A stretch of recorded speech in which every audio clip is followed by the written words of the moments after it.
Welcome to the Small Business Incubator Boot Camp. I'm George Sterling. You can check me out further at sterlingbusinesscoaching.com. So how do you make this best management machine work? How does it get done? Interdependence is the key difference between the old school organizational flowchart and this one. Rather than have leadership at the top, goals are at the top for everyone to see and live by. It's a strategy. Leadership is off to the side, but still within the cycle and the circle of continuous improvement. As the leader, you manage all the moving parts. Out has to go all the negative statements. No one can say or even have in the back of their mind, not you, not your employees, "That's not my job. We can fix that tomorrow. You can't tell me how to do my job." And my personal favorite, well, we've always done it that way. There are 5 non-negotiable behaviors. Promote customer satisfaction. Actively document process and procedures. Learn new tasks. Teach through job sharing. Participate and collaborate in improvement. Share problem-solving ideas. And you have to live it, promote it, and nurture it. Chapter 5 talks about perfecting processes. They have to be so well systemized and standardized that you are no longer dependent on specific people or specific employees performing specific work. They need to be so well documented and describing the old problems and the new fix that you can easily train and cross-train new employees as well as existing employees. You might want to move people around a little bit. Everyone needs to be able to perform the process with limited support. Your employees are going to want to work here. You hire at the bottom and you promote to the top. They know what works and they know what's broken. It only makes sense for you to know what they know. Now, there are some folks that want to hang on to this important information and keep it from you a little bit. But remember, this information ultimately belongs to you. The best way to build your company culture is one employee at a time. It's relationship building. It's an addition to the reviews, and you're going to create generations of leadership in a gradual and organic way. Your employees will progress from working on and managing small projects to more complex tasks.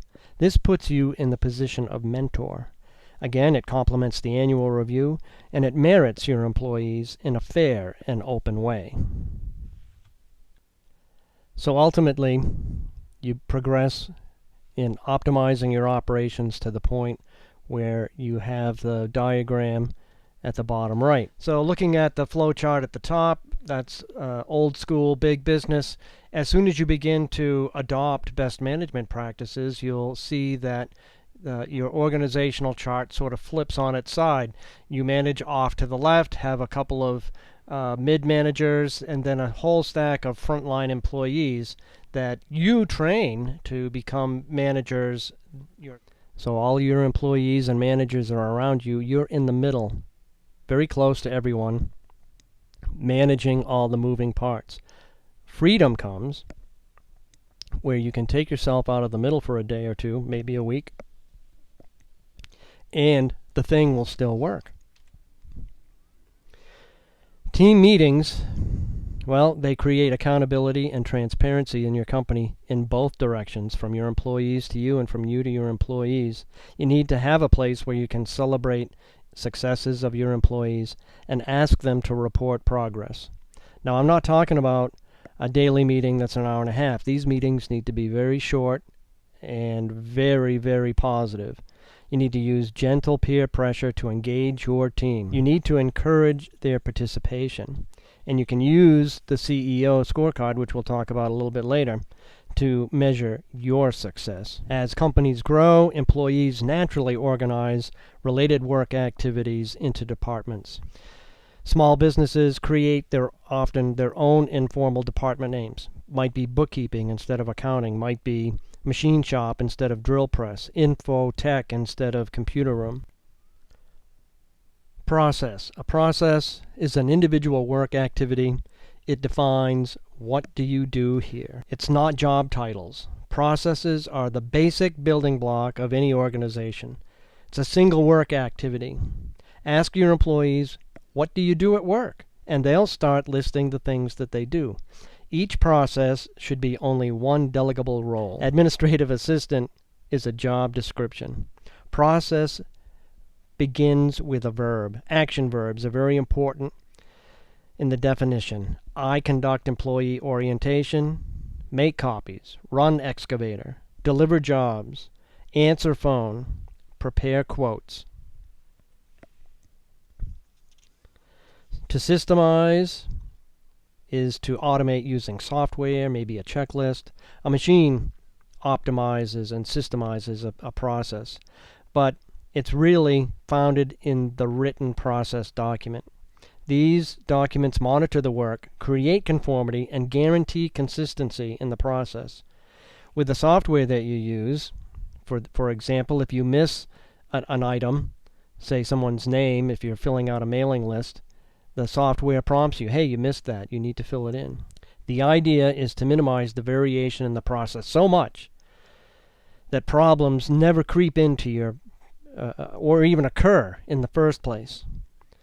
Are you sure you have some way to check to make sure that the system works every time? That's quality assurance. Systems confirm that defects don't creep into your system, but if they do, you have a way to identify it, to discuss it, and resolve it, and make sure it doesn't happen again. Honestly, it's you, the leader, that builds a management routine that engages your process teams to build systems to make sure that that mistake never happens again. That's how you put the fires in your business out once and for all. You don't want to be the guy that continually half stomps out the fire and continues to put it out a little further down the road. Standards work hand in hand with your systems. The purpose of a procedure is to establish your company's benchmark for excellence. Does anybody in your company actually know what your benchmark of excellence is? Which document makes sure anybody in an emergency knows exactly how to do it and what is expected? That's the software manual for your business. It's the standard operating procedure.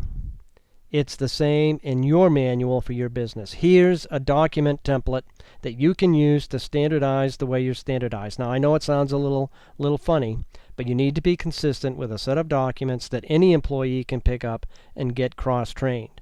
So if you use the same document in every department for every process, one employee to the next will recognize the document, know exactly where it is, and how to get started. A good standard operating procedure could maybe even be a video or any other kind of training tool. It doesn't have to be a piece of paper completely, and you can check out the standard operating procedure I did for Pine Street Painters for their first day employees. The question to ask is, if I wanted to have an employee, which one would it be? The one that saw the video or the one that didn't? You need to be continually improving your processes to create a nimble, flexible company in this world of changing economy and the way things get done across the globe. Keep in mind, it's not enough to just have a set of standards in place. They need to be moving forward. If you're staying the same and figuring that's good enough, truth is you're actually going backwards. You need to be a little bit better each and every day. You'll be turning your business into a finely tuned machine that could maybe be franchised if that's what you're interested in, because you'll have the documentation.